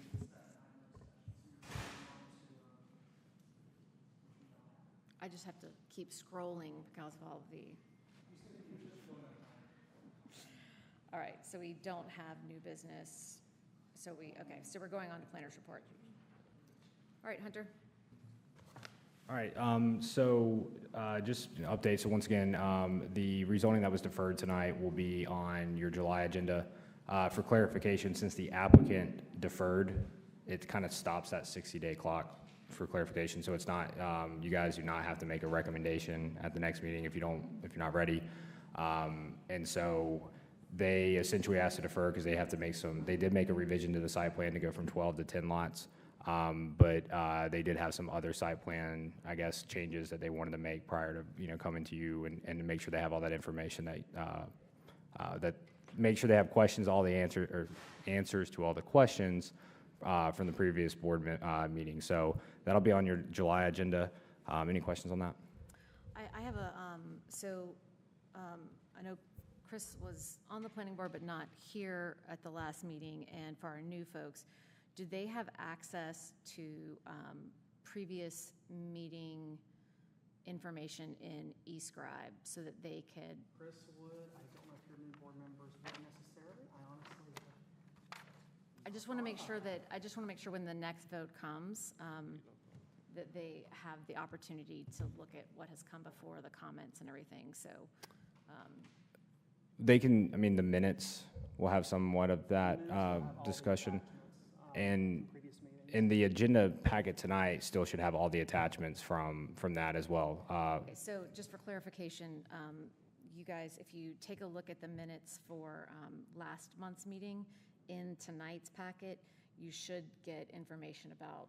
They are now published on the website, so when they're fully published on the website, you can go back and look at every attachment that was included, so you can go back and check previous versions that way. But not on eScribe. I don't know if in your actual account it would, because you weren't a board member during the last meeting. Oh, got it. Okay, so they can't actually see. Okay. You get historical access to the public view once the minutes are published, and they already are. On the website. Yeah. Could I beg someone to send them The minutes link. the packet from that specific request from last month? Or the link to the documents, just so they're not pecking and hunting, and yeah, I feel like the more barriers we put up, the More questions. the more someone is not going to actually get to the information, so. I'll get that sent out to everybody. Look for it tomorrow. Okay, thank you so much. I really appreciate it. I just want to make sure that they are as caught up as possible, so, all right. And you said one other thing you wanted to bring up, right? Yeah, I just want to bring up for the board some clarification. I know, just getting it pulled up. We'll give you one sec. Get it back up in front of me. You can't type and talk at the same time. No, I can, but I don't want to misspeak here. Just for, the board or anybody listening online or here currently, there was a comment made earlier regarding the gravesite there on Marvin Grove.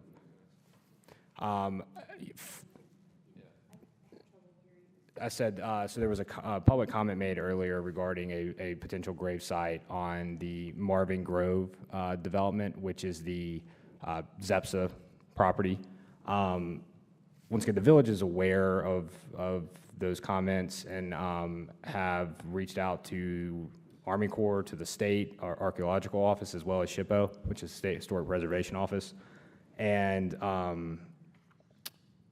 once again, just for clarification, so as part of the Army Corps permit process, the applicant has to, or the developer has to coordinate, basically think of it as outside, it triggers what's called the federal nexus. Can't remember the number off the top of my head. But essentially, they have to coordinate permit approval through Army Corps with additional state agencies. Because there was an unverified gravesite documented on the property, they did have to coordinate with SHPO. I've got an email from the state archaeologist, and just clarifying, once again, this is from them, this is ultimately not, the applicant has to provide all applicable permits. He has received his Army Corps permit, meeting the requirements of Army Corps, SHPO, all those agencies. But for clarification, is that the state archaeological basically stated that regarding the GPR study, The applicant did study outside of the disturbed wetland area, which is i.e. where the pond is going, which is behind the Crane store, and did the whole site. That GPR study was provided to all those agencies and found sufficient. I don't know why those agencies don't share that GPR study. I don't know why the applicant doesn't want to provide it, but ultimately, he has went through all of those necessary means, and that has been provided to those agencies, and they have given their thumbs up and approval for him to do the development. Okay, so for clarification, they have looked at the studies and they have determined that there are not graves there. That's correct. Okay, so how, I know that we cannot ask the ZEPSA company to share that information, but is there a way that we can disseminate this information to help folks? I have tried. I have reached out to Army Corps. I did a record. Trust me, I don't know why it's not being provided. Trust me, it doesn't make sense either. But Or at least just a statement from the Army Corps saying that. we do that. I it mean, is that's what this negative. email is, and in that permit, it says that the applicant has completed the necessary requirements. They have also studied outside of the permit scope, meaning the property, and done those reports, the GPR study for the property, and there was no findings. Quick other question for you, Hunter. I think it's just important for the record. I know everyone here is very passionate about their issues. Can you? I know everyone here is very passionate about their issues.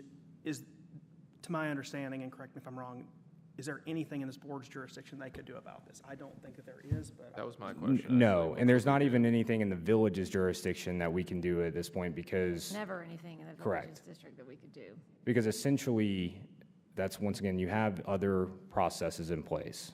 And that process being the Army Corps permit, which then triggers that review by SHPO and those other state agencies. And they have received their Army Corps permit. Now, they haven't received approval to construct by the village yet. We actually just got their plans today to begin the engineering review on that. However, like, it's one of these things from the village's standpoint, they have provided every single necessary means to obtain those permits, the information to the village, and there's nothing else in my legal mean that could stop it. I mean, once again, outside of the property, the engineered plans not being compliant, I mean, but ultimately they have a right to develop per their zoning, they have a vested right, and they have obtained those applicable permits to develop it. I'm sorry.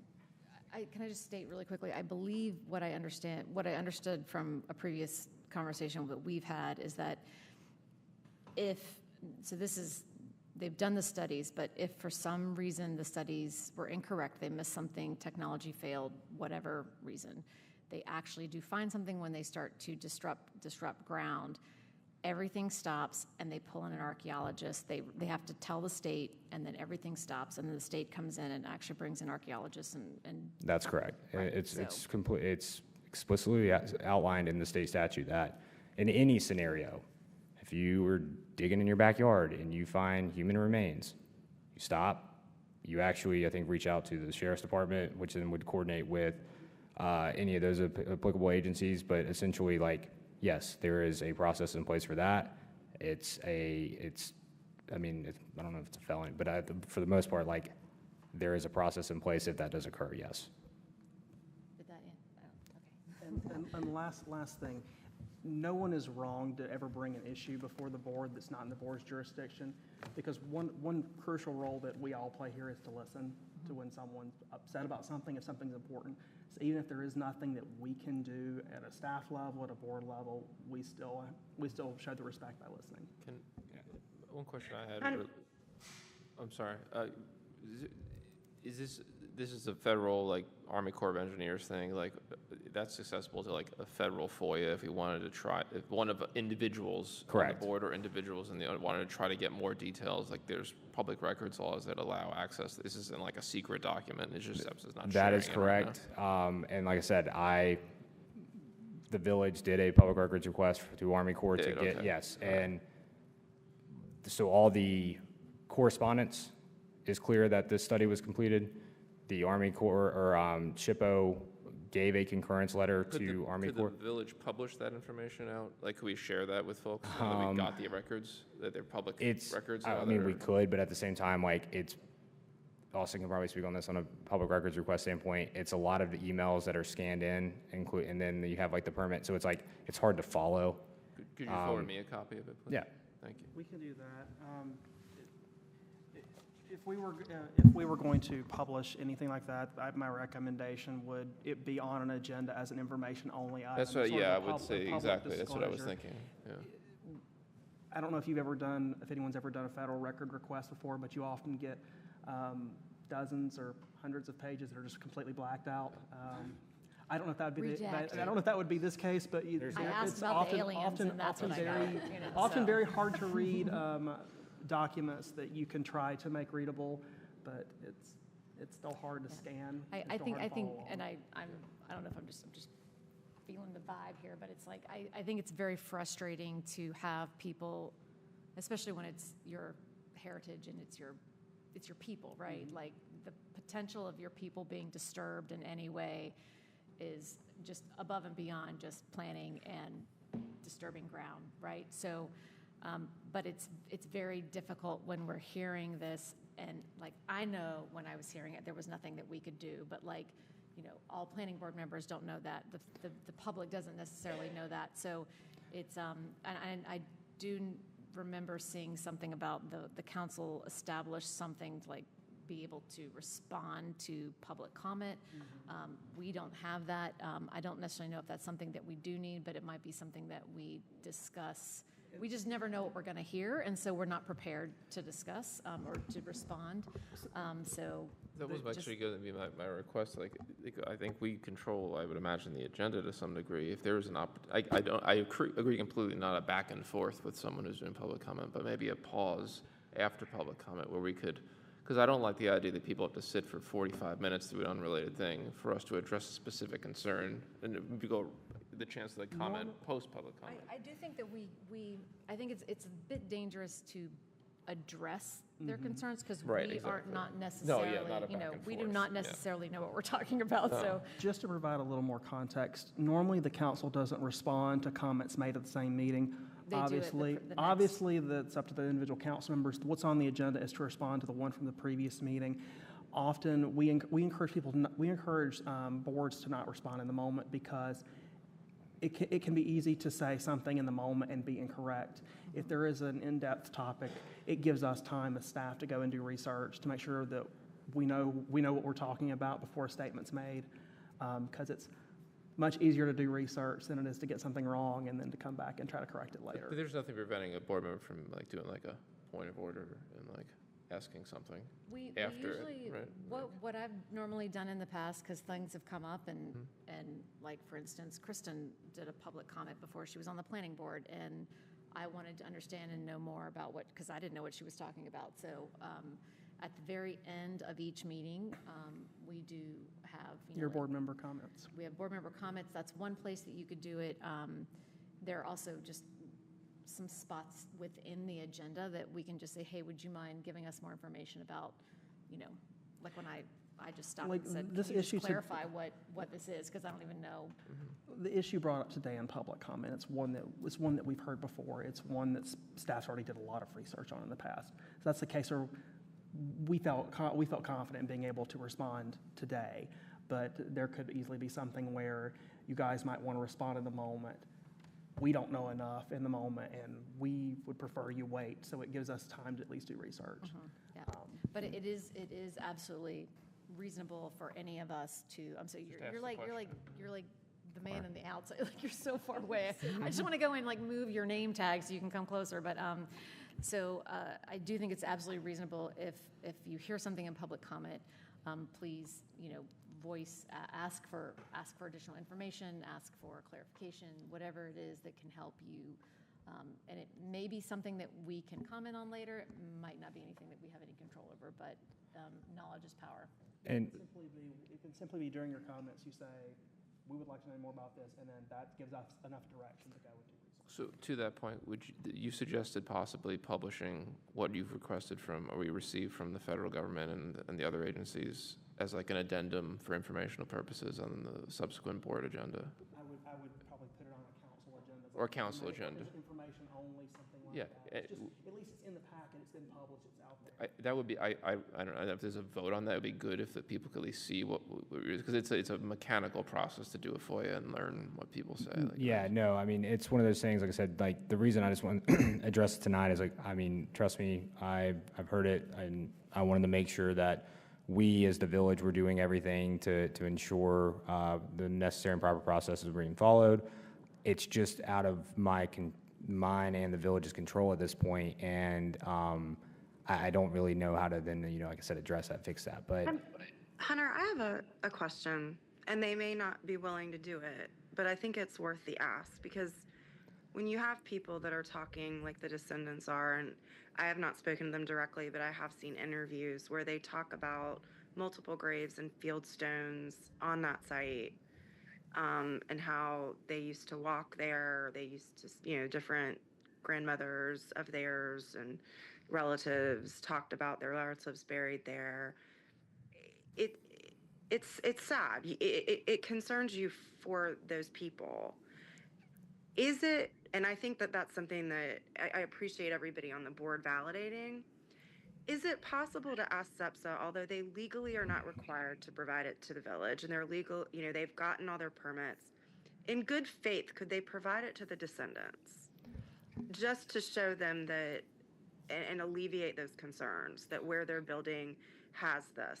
I have already requested that, and to be straightforward, the response was that they are very frustrated with every single hoop and hurdle and stuff that they've had to jump through the last 2 years, and they've done everything and went above and beyond, and they feel like they don't need to. That's not Hunter's words; those are coming from the developer.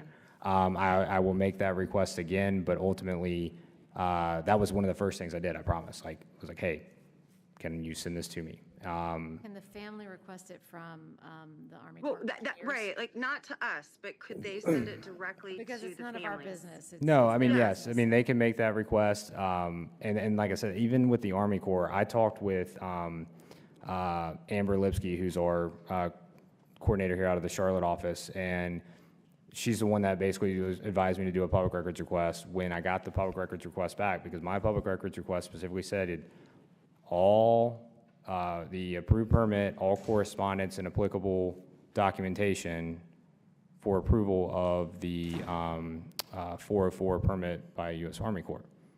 I got all that. The one thing that wasn't in there was the GPR study. I trust me, I don't know why. And even I asked Amber, and Amber was like, I don't know why either. So it is weird, but it's one of these things like, I don't know. All right, well, I will say this is not for the planning board to tackle, but I would definitely encourage the town to keep trying to get their Yeah, hands I'll on reach out to some- Peter again. Something, just something for. Said some of that, when you read the correspondence in those email and that permit, you can put together the pieces there. But it's just that there's not the actual report and findings. Yeah, well, So. sometimes though, when you also get a report, you don't necessarily know what you're looking at, if it's like the technical, Yeah. So it could cause more issues than clarity. I do think I do think that making sure the planning board has a very clear understanding of what the procedures and the policies are of the state of Marvin, like what we can and cannot control, because there will be more graves coming up in future, rezoning applications. And if there's nothing that we can do about it, I would still like to be able to inform the audience or whoever is listening, that this is what our purview is, this is what we can't control, and here's the process, so that everything is, caught. Yeah, There is a net to. And we'll use the rezoning that you guys just voted on as an example. It came up, and we requested the applicant to complete a study. He did. It's just one of those things, like, again, we can always ask, especially during a rezoning process like this, like, we can always ask, but we don't necessarily have the enforceable means, unless they agree upon it, to force them to do it. I'm just saying, it would be good for the planning board to Yeah. completely, like, maybe just a draft outline of like, here are the procedures, here's the policy, just so we have something to reference. Yeah. Because we get a lot of, you guys will be drinking from a water hose, and so some things you will retain and some things you will need to reference because you cannot hold all that information in your head. So, all right, well, I appreciate it. Thank you, gentlemen. Other than that, that's all I got, so. And Hunter, would it be possible to connect the descendants to the Zepsas? The most appropriate way for them to contact them regarding the information? Is that something that you can do or no? The descendants aren't here, but if there's anybody that has contact with them and they don't mind me sharing their contact information with Peter, be happy to do so. Okay. Thank you. All right. So we are now at the review of action items. So I don't believe we have any action items, except we are going to receive, you guys are going to send an email to the new planning board members to help them catch up on that 12 to 10 lot submission that's probably coming. Do we know if it might be coming in July? Do we know if they might be resubmitting or unpausing in July or resetting the timer? Okay. Yeah, it should be. All right. I am a question mark as to whether or not I will be able to physically be here, or online. So Marcus and Chris will need to, if Marcus isn't here. I don't know if we've got a third. In a situation where neither the chair or the vice chair is present, the board will designate a temporary interim, a temporary presiding officer. Okay. All right. All right. So this is the evening. This is the time of the evening where we go around and we have board member comments. So I usually start down here with my man wearing Marvin graduate robe colors, if anyone saw that debacle. I just graduated. Give me something anyway, whatever. Hey, I want to just welcome Raul, Pollyanna, Tamara, and welcome to the group. Hey, this was a interesting thing for you to be depth charged into today. But anyway, by trial by fire, huh? But welcome, and great job. Well, thank you for having me. It was my first meeting. 2 years ago, I completed MBA, and I learned this in the business school. Saw some live in action. I have a lot to learn, but yeah. Well, we appreciate you being here. Thank you. Kristen? Hi, well, first of all, welcome, Raul, Pollyanna, and Tamara. I look forward to meeting you guys in person next time. I am currently at my family's annual beach vacation.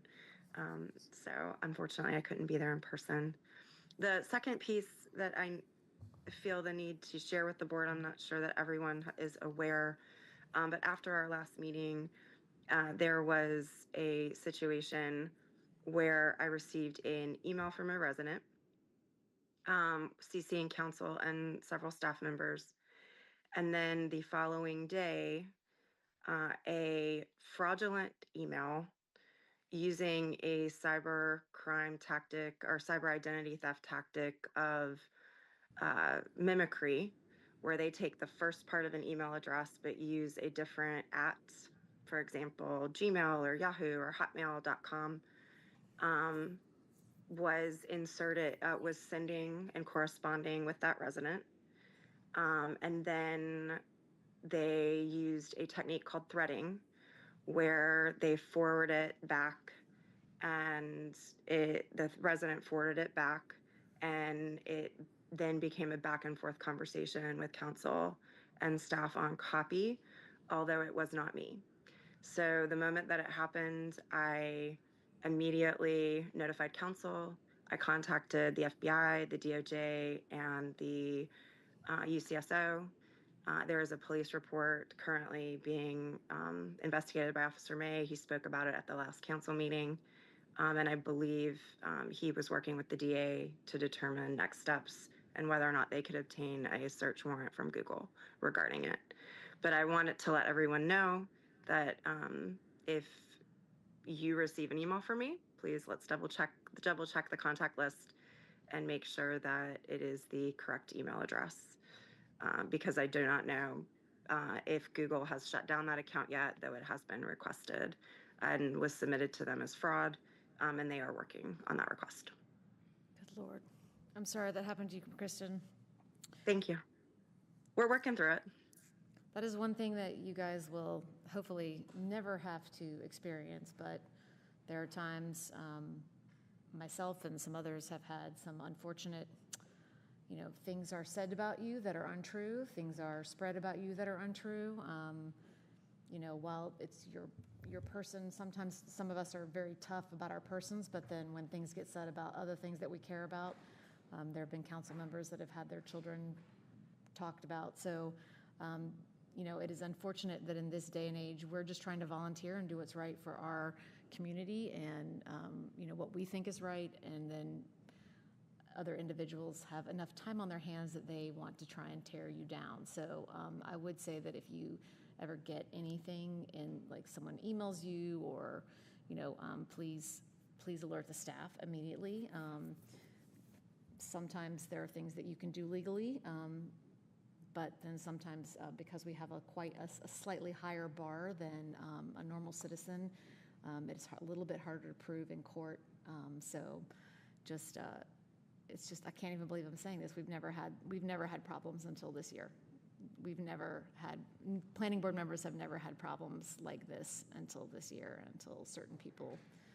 So I just pray that they leave you all alone. I was going to say that. I was going to say Marvin has a flair for the dramatic, but it's not just Marvin. You're seeing this at the local government level, across Union County, across North Carolina, across the country, and it's unfortunate.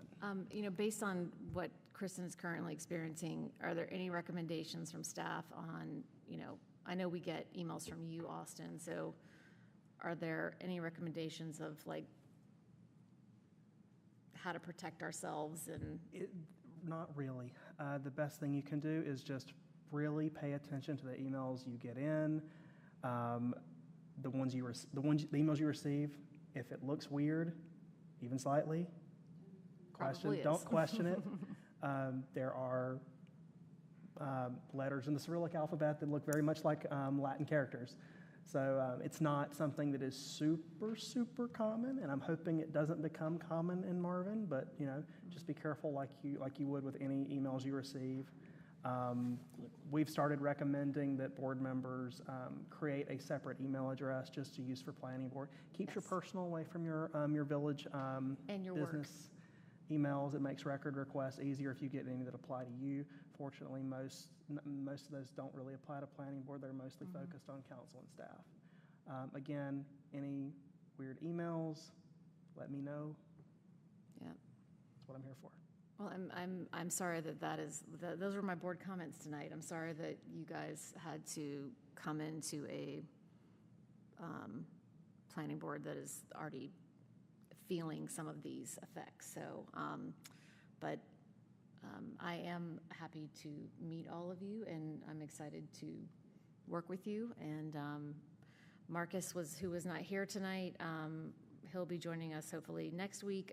He's the other longest running planning board member, which is not saying much anymore, but he is the vice chair, and he was stuck in Chicago and is in the air, so he's not a miracle worker and could not join us. But he's a great human being, so I look forward for you guys to meet him. So, Chris, please, can you say something more positive? Tell a joke or something. Yeah. So welcome to the new members. I say that as a new member because I've only got like one meeting and one not meeting in between us. But I think this has been a good sort of baptism by fire, like was referenced. One thing I would just request from the staff is just keeping in mind the advantage I came into this with. I've been on other governmental boards, so I understand how all these processes kind of work. But if we could approach it as level setting everyone's like understanding of the situation for the next several meetings at least, as we just kind of gel. Because I think there was probably confusion brought in by, oh, is this plan like and you guys are working your butts off, so I don't take this as like a dig, but like, is this second plan, like what's gonna happen if we don't vote for the first plan sort of thing? Just treat it like we're all toddlers for a few meetings, just so everyone's on the same page. Because I just don't want there to be like any sort of confusion and like, oh my gosh, if we don't vote for this, it's gonna be that. Like we just gotta be, I don't wanna say spoon-fed, but sort of spoon-fed a little bit for those Training couple of mode. trained on the way to do it. So it's just a request, and I appreciate your hard work with it, but that's the only thing I want to add. Paulina? Hi. I'm sorry I'm late. It does happen, actually, as these two have realized more than once. I have my hands full, but I'm excited to be here. And thank you all very much for your time and let me join this group. Thank you. Tamara? So thank you for having me. Thank you for all the people that I have spoken to before coming on to this particular board. And my plan is just to do my best to serve my community well. Staff, any last words? We are glad to have you all. Welcome to the team, and ask questions and don't run away, please. All right, well, with that said, can I get a motion to adjourn? All right, who wants to do it? Who hasn't had one yet? Okay, Tamara's, okay, all in favor? All right, so moved. All right, thank you, everyone. Good night.